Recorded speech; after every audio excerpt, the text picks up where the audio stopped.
Today's podcast is brought to you by Chikara Wrestle Factory, 4711 Wingate Street, Philadelphia, Pennsylvania, specializing in lucha libre, porisu, European, British, and German styles, mixed martial arts, and American pro wrestling, all built into the curriculum at the Wrestle Factory, where they strive to create the most well-rounded performers active today. Hey, yo! It's the Fro Wrestling Podcast, listeners, and help us out. Click the subscribe button at the bottom of your screen on whatever service you use to show your support for our podcast. Hello, everyone, and welcome to this episode of the Fro Wrestling Podcast. This episode, we're going to discuss all the news and rumors in the world of pro wrestling. There is a lot to get to. It has been a very busy 24 hours and a whole lot of things going on. We're going to start with the 205 Live results because we didn't get a chance to include those in the last episode. So, 205 Live kicks off with Noam Dar and going against Lince Dorado.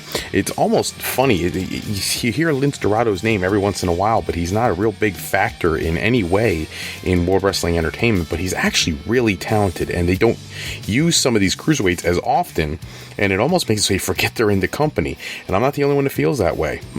They kick off the show, Noam Dar with his Alicia Fox things going on.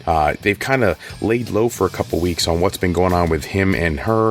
In the middle of this match between the two, there's some flowers delivered to Alicia Fox at ringside. Eventually, though, Noam Dar does pick up the win over Lince Dorado. Decent opening match for 205 Live, understanding what the product is supposed to be. Good action. Great back and forth exchange between the two. I like pretty much everybody on the Cruiserweight roster. The only problem is we don't have the following yet to create a true brand just around the cruiserweights, but great way to kick off the show. The next part of the show is an interview. Austin Aries has Akira Tozawa out, who you already knew it was coming. You get interrupted by the Brian Kendrick, who is in uber heel mode. Like, he is as aggressive as he's ever been. It's really building to what I hope is the launching of a new star, and that would be Akira Tozawa. I know he's already getting a little bit of a following, but it would be really nice to see someone like Akira Tozawa take the next step and be almost like, kind of like the way Shinsuke Nakamura is. It's almost like an introduction to a different style. I remember being a child and watching the Great Muta come over for the first time, and it was just very different. I'm hoping Tozawa can do a lot of that for this newest generation of wrestling fans. Create a star that they could really get behind. So, Kendrick does his thing, and it's one of those worthless sections of the show. It's been done already the last couple weeks. I wish they would move on and get these two in the ring and do some of substance. Drew Gulak and Tony Nese team up with Arya Daivari. They defeat TJ Perkins, Mustafa Ali, and Cedric Alexander.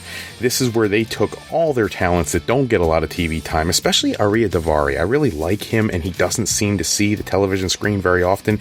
Mustafa Ali, much the same way. They built up Cedric Alexander for a little while, being really solid, and then they kind of sour on him. Drew Gulak, I don't even remember the last time I saw him. This was a nice way to get 6 stars out there. Perkins probably the biggest star, but get 6 guys out there and let them go at it. Tony Nese finishing up with the win for the team. Decent match. I'm not going to say any of these guys' matches that I've seen so far in 205 Live are going to be 5 or 6 star matches, as the Wrestling Observer would say, but they're definitely doing everything they can in the limited amount of time that WWE is giving them. And what to me was kind of a surprise, you're trying to build this 205 Live brand, and you're really trying to make it a destination location for wrestling fans after they get done watching SmackDown, and you end the show with Neville doing an interview, which of course brings out Jack Gallagher, and they have their banter back and forth. I mean, you expect some kind of interaction heading into Fastlane at the pay-per-view, and you got to build, I guess, a little bit more momentum, like you didn't have enough already, but it just seemed like a real flat way to end the show. But I will say this, and I saw a very similar opinion on WrestleZone.com, where the way they've built this up makes it so if you weren't a smart mark, if you weren't somebody who paid attention to the betting lines for the pay-per-view and what things are trending and projections for the future, we all have a strong feeling that Austin Aries is going to get in a ring with Neville at Mania. If you didn't know any of those things, right now, just based on the product itself, you really wouldn't know who's going to win this match between Neville and Jack Gallagher at Fastlane. And I love that they've built it to that point, because there are fans out there, casual fans, who don't do what we do. They don't go online, they don't look up all this crazy news, they just watch the TV shows every week. So for those fans, it's nice that they're building this in a way that feels very natural. It feels very unpredictable, so I appreciate that. Into some Matt Hardy news, and there'll be bouncing in and out of topics this episode because there's just so much going on, and I really, when I was putting this episode together, something else would come out, and then something else would happen, and then another post would go up somewhere, and all the sites that I use to generate all this information for you guys just kept throwing things up there. Right now, Matt Hardy sent out several tweets. One of them was in reference, Thomas and Ciampa in NXT shot something to the Hardys about meeting them in the ring, and Matt Hardy tweets back talking about NXT having the Hardys versus DIY. Then there's another tweet going back and forth. Bray Wyatt sent out a tweet way back in early December, or somebody said around December 13th or something of that nature, December 6th, somewhere in there, talking about back when he was tag team champion with the Wyatt family, throwing out something to the Hardys. Well, he waits till now to respond, talking to the champion of the Blue show or whatnot. So now you got this like seeds of possibly a thing between Matt Hardy and Bray Wyatt, something people, fantasy bookers in their minds, have thought about for a while anyways. But then he throws a bone into the whole thing because he puts out another tweet talking about wanting to go to New Japan and go against the Elite, which would be the Young Bucks and the Bullet Club and whatnot. So not sure where the Hardys are headed in the short term. I think at some point it only makes sense that they go to WWE. However, somebody did make it really clear that there could be a really, really interesting storyline building here. I'm afraid of Vince McMahon taking away the broken character because it's done so much in such a short period of time.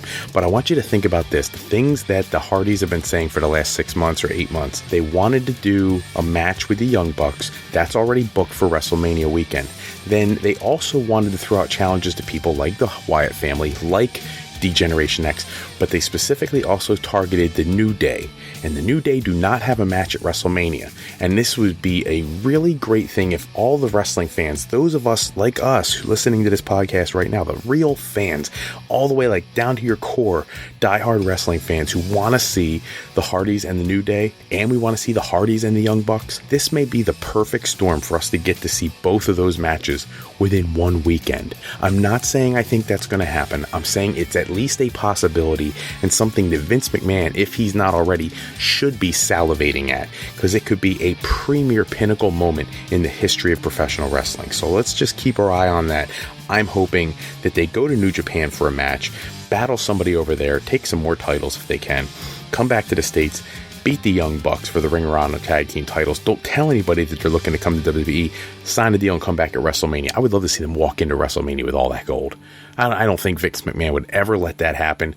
That's just me fantasy booking in my mind, but think of how amazing that would be to see them walk in with the TNA tag team title. Since TNA is getting rid of the name anyways, I guess they really don't need those belts with the big TNA logo on them. Got to get new ones with Global Force Wrestling on them or whatever, but just saying, that would be a cool moment.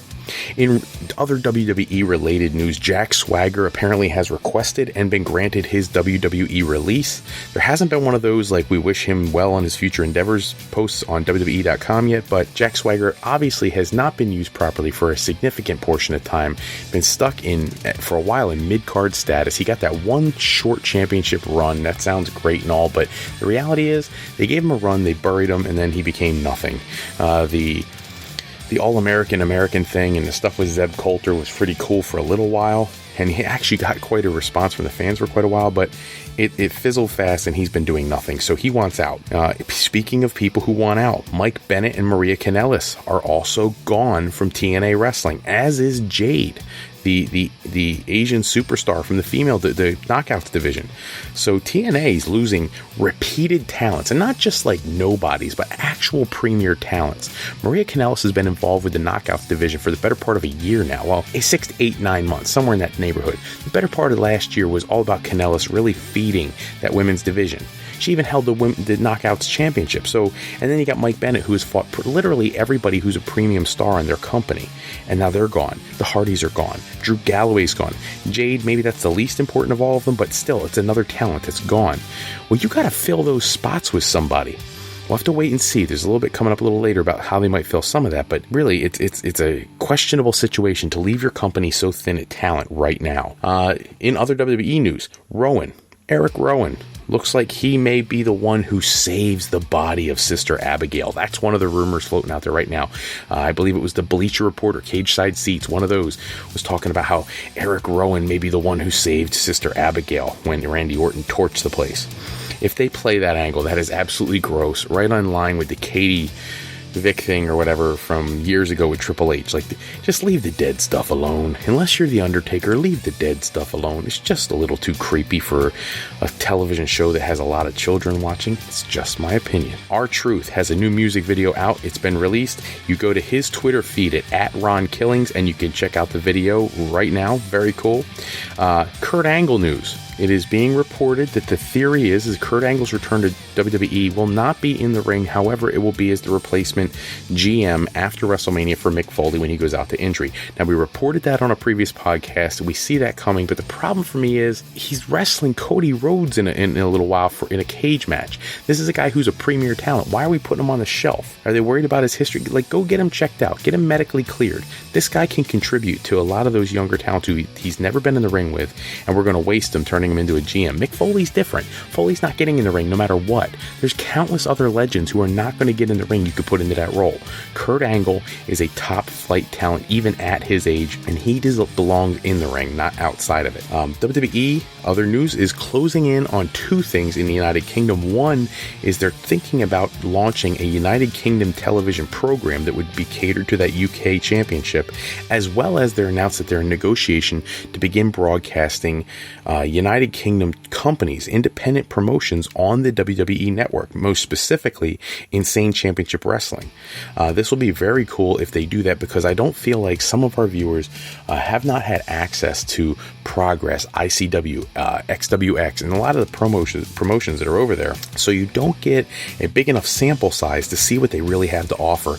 This would be a great way to introduce a lot of the WWE universe to what is going on over there. In Big Show news, I wish I was saying that the Big Show and Shaq match is back on, but that's been quiet, all quiet on the front there with that situation. However, he did announce in an interview where he was complaining about Shaq wanting to back out that his contract is up in February of 2018, which means that this could be his last WrestleMania, his last chance to wrestle Shaq, which has been teased for several years now, and his last opportunity to be on the grandest stage. I hope that's not true, especially in the shape that he's gotten himself into. He looks amazing, but either way, he's very unsure of what's going to happen after February of next year. So we're going to have to keep an eye on his career. I'm hoping they give him a great opportunity, a great send-off. If they are planning on this being his last appearance at WrestleMania, give him something special. Just saying.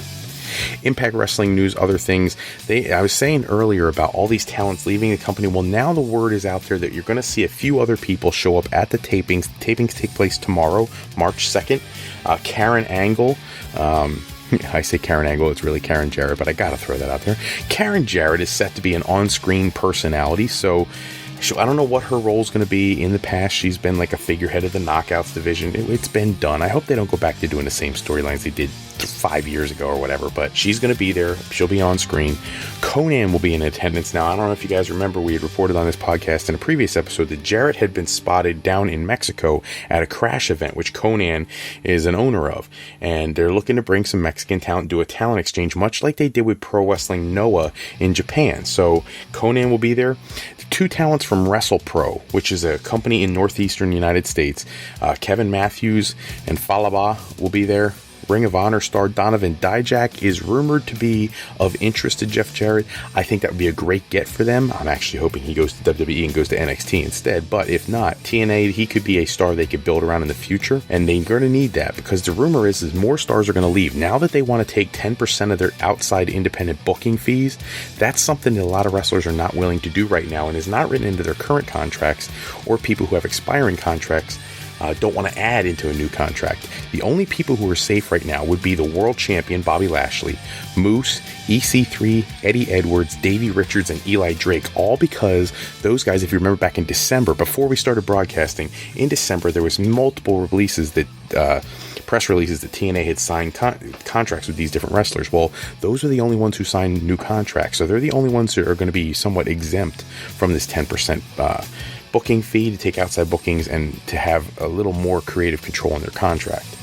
On more TNA stuff, Bruce Pritchard, the guy who used to play Brother Love, he's coming back to TNA. He's supposed to have an on-screen and behind-the-scenes role. Not sure what those are going to be yet, but he has a podcast that he runs, and he has been getting mad viewership. Like, people have been listening to his podcast ridiculously lately, and it's not like he's lighting the world on fire with all this crazy news. Everything he says gets reported on every outlet that's out there, but because he's gotten such a pop in viewership, that's something that is probably a driving force behind them wanting to bring him in as an on-air talent. Leonard Asper, who is the owner of Anthem, the ones who purchased Impact Wrestling, he made it real clear that this purchase was a business decision. He's not in it because he's just in love with the wrestling business. He did mention that when he was a child, he would watch matches on the AWA with Vern Gagne with his brother and stuff like that, which is cool. So he has a background in the history of wrestling of some sort. However, I cannot stress this enough. When you lose people like the Hardy Boys, Drew Galloway, Michael Bennett and Maria Kanellis, people like that, they are on the cutting edge of professional wrestling. When you lose talents like that, and then you're referencing Vern Gagne, it's almost a weird, funky parallel. Vern Gagne's business and the AWA went out of business because they didn't change with the times. They didn't see the need to change with the times. They didn't see the entertainment value in professional wrestling. The Hardys broken characters are as big an entertainment in pro wrestling as anything right now. They're the biggest reason TNA even has a following right now, and by eliminating that, this just has, it's coincidental he mentioned the AWA and Vern Gagne because it has a very similar feel to me when you think about what Impact Wrestling is planning on doing. We mentioned it yesterday that there was a trailer. Now we have an official launch date for Glow. Gorgeous Ladies of Wrestling will be launching on Netflix starting on June 23rd. There should be 10 episodes. If you're one of those, just sit down and power watch one of these shows, binge watch, go for it. Knock out the whole series of Glow starting June 23rd. Kurt Angle did another interview ahead of his steel cage match with Cody Rhodes. This is the rubber match. So they've had their two matches. They've split one apiece. But he was very complimentary of Cody. I think he was very careful in how he worded his responses about Cody Rhodes and his past with WWE. He didn't say anything inflammatory, but he did compliment Cody Rhodes on the way he's booked himself and generated buzz and interest outside of WWE. And he made reference specifically to, quote, Cody can do it all, which is huge. Coming from an Olympic gold medalist, somebody who's been in the ring with some of the best talents in the world, to give such a huge compliment to Cody Rhodes, it really is a testament to how hard the kid has worked. In a little tidbit of UFC news before we get to our other segments, Georges St. Pierre, we announced last week, was going to be returning to UFC. Well, now his match has been made. We don't know when it's going to happen. It should be sometime this summer, they're saying, in the second half of the year. But Georges St. Pierre will take on Michael Bisping for the UFC middleweight championship. Some other talents in UFC are a little bit unhappy about that. They were expecting to be in line for title matches before a guy who's been out of the business for 3 or 4 years. But at the end of the day, GSP is one of the biggest draws in the history of mixed martial arts. If he's coming back, you got to get him in a title match since he never lost the title when he stopped fighting. I'm just saying, if it was pro wrestling from a booking sense, it makes all the sense in the world. Today's this day in pro wrestling history. There are so many birthdays. Happy 28th birthday to Emma or Emelina or whatever you want to call her. Happy 28th to her. Happy 31st birthday to Big E, formerly Big E Langston. You know, the New Day's big boy. It's his 31st birthday. Happy 34th birthday to one of the Wolves, Davey Richards. And happy 51st birthday to a guy who was pretty much a mid-carder in WCW, Scotty Riggs, but he's still memorable. He's somebody who had plenty of high moments, whether it was tag teams with Buff Bagwell or snippets with Raven's Flock or whatever. Scotty Riggs, happy 51st. Happy 52nd to Booker T, which is bizarre to me because if you see Scotty Riggs now, time has not necessarily been nice to this guy. It's a shame because he used to be one of those like really buff looking guys that all the girls would go gaga for. Booker T, on the other hand, Booker T doesn't look a day older than he was when he was 35 years old. Now he's 52. Happy 52nd to the Hall of Famer Booker T. And happy 78th birthday to Sheikh Adnan Al-Kaisi, who, if you are not aware of who that is, he played the role of an Arabic manager in the AWA. He came to WWE in the early 90s. He was a part of General Adnan's lead. He was the leader of this Iraqi faction with Sergeant Slaughter and Colonel Mustafa, who was the Iron Sheik. They were the ones who went into SummerSlam when the Ultimate Warrior held Vince up for money. So he's had a very influential career. Happy 78th birthday to the Sheik, because his character, I always found him entertaining. Just saying. 31 years ago, first ever Slammy Awards. This year they didn't even do them. I'm hoping they bring them back sometime early this year, right after Mania or something, because it's something I think some of the younger fans really look forward to, and I like seeing who's going to be Superstar of the Year and things like that. 25 years ago, Sting defeats Lex Luger at Super Brawl 2 for the WCW World Heavyweight Championship. This was the match where Sting wins the title because Luger his contract is up. He's going to be leaving the company. Eric Bischoff didn't like Luger personally anyways. This is right before Lex Luger left to go to WWE, and he was going to do that WBF bodybuilding nonsense. And then he got in a motorcycle accident, and he ended up becoming the narcissist when he recovered, and eventually became the All-American Lex Luger and went on his unsuccessful quest for the WWF Championship. Sting, on the flip side, this is right before Sting started his big feuds that he had with Vader, which they would trade the WCW title a couple times.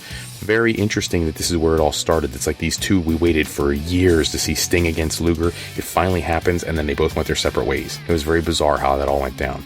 19 years ago, ECW presented Living Dangerously. Lots of matches on the card, but the card came from the arena in Asbury Park, New Jersey, and I bring that up specifically because this was the night that Bam Bam Bigelow was in his hometown and defeated Taz for the ECW World Television Championship.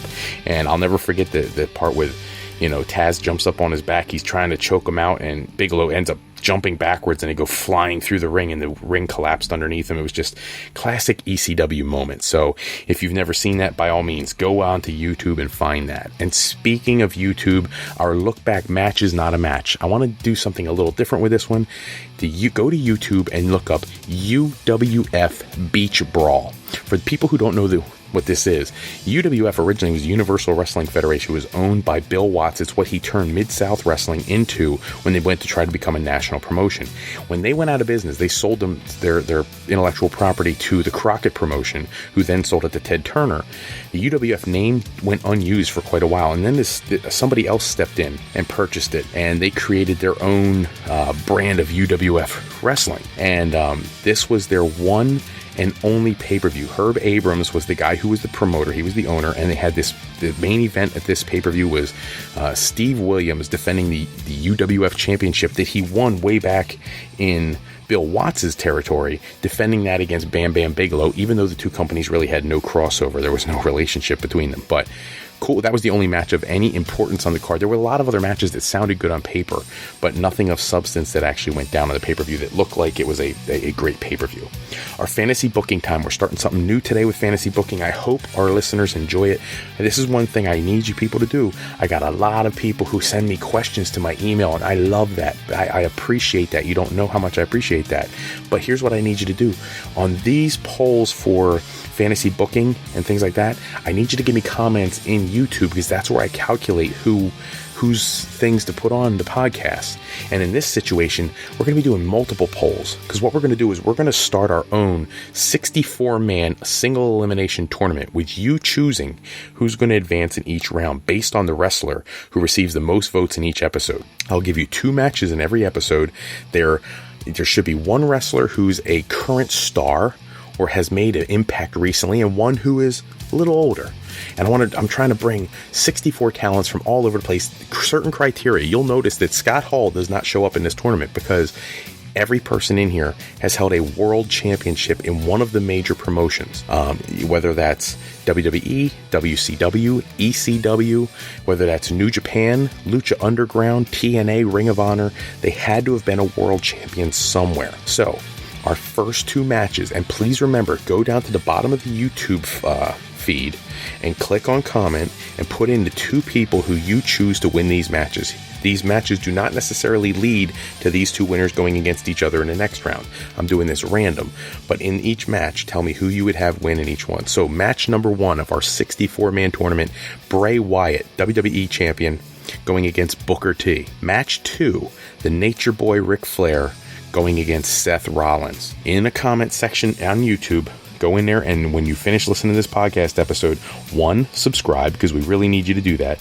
and 2, tell me who are the 2 people who win those 2 matches, and we'll see whoever gets the most votes will move on to the next round. Today's YouTube fan poll. Again, when you're finished putting in your winners, enter your thoughts on the fan poll. This one I've been waiting to do for a little while now. I hope you guys enjoy it. These are feuds that have never been on pay-per-view before. And I want you to tell me which one of these 5 feuds that you've never seen on a pay-per-view would you be most interested in seeing? Would it be Kurt Angle taking on the living legend Bruno Sammartino, Olympic wrestling versus one of the best wrestlers from Vince Sr.'s heyday? Would it be Randy Macho Man Savage against The Rock? Would it be The Undertaker versus Sting, that match we've always talked about for Mania? Would it be Stone Cold Steve Austin versus CM Punk? There was some tease of that a couple years ago. Or would it be Hulk Hogan versus Bret Hart? You tell me which one of those feuds you would most like to see, and I will try to put some of your comments in the next episode. By all means, please, everybody go online, give us reviews, give us thumbs up, give us subscribes. If you have iTunes, pop in there. And speaking of iTunes, do not forget about the Fro Life Planning Contest. For those people out there who don't know what Fro Life Planning is, I help students and adult learners find a new path to either higher education, meaning college or a university, or a new career. Every month, I'm going to be giving away a free 30-minute one-on-one consultation to one person to help them plan that next path. No purchase necessary. And if you're not somebody who needs college planning right now, but you happen to win the contest this month, that's okay. I'm going to keep track of who's got those, and you can transfer your consultation session to anybody you want. If you've got a brother, sister, nephew, cousin, former roommate, I don't care who it is, you got somebody who wants to go to college and they just don't know what to do, let me know, and I'll let you transfer your 30-minute session to them. Follow these steps to enter the contest. 1. Launch iTunes in your computer. Go to the Fro Wrestling Podcast iTunes page. Click on the subscribe button. Click on ratings and reviews, followed by click on write a review. Then give me an honest review of the show. I hope you love the show. I really do. But if not, let me know that. Click submit, and then what you do is you go to our website at www.frolifeplanning.com/contest, and you have an opportunity there to put in your email address, which I can match up to your comment on iTunes. And I'm going to draw one name each month to give them that free 30-minute session when you enter your email address at our link. So by all means, everybody listening who has somebody who could benefit from that, please spread the word, get other people to listen to this podcast, and everybody go ahead and sign up for that, because I'd love to get as many people, as much help as I can, heading into the prime season for applying to colleges. That's all the time we have for this episode. Check back with us in the next episode, episode 33, where we're going to review everything that goes down between now and then in the wrestling world. It's been a crazy week so far. I expect it to continue to be just out of control. Special thanks as always to bensound.com and purpleplanet.com for producing all our music and sound effects used throughout today's show. Today's podcast is sponsored in part by Beazle Games. Bringing a new friend to family game night is easy with sketchy people. Go to www.thegamecrafter.com/sketchypeople to pick up your copy today, and to alleyrepair.com. Contact Alley Repair today for all the servicing of your classic skee ball, pinball, and arcade needs. We want to thank you as always for listening to today's podcast. We encourage you to go to our website at www.frolifeplanning.com to learn more about what Mr. Fro can do for you. Remember, Fro Life Educational Planning is for today, for tomorrow, and for life with Fro Life. I'm Fred Froelich, better known as Mr. Fro, and I want to thank you for taking a few moments with us today. We look forward to talking about more current events, more rumors on the next show. Until then, so long, everybody.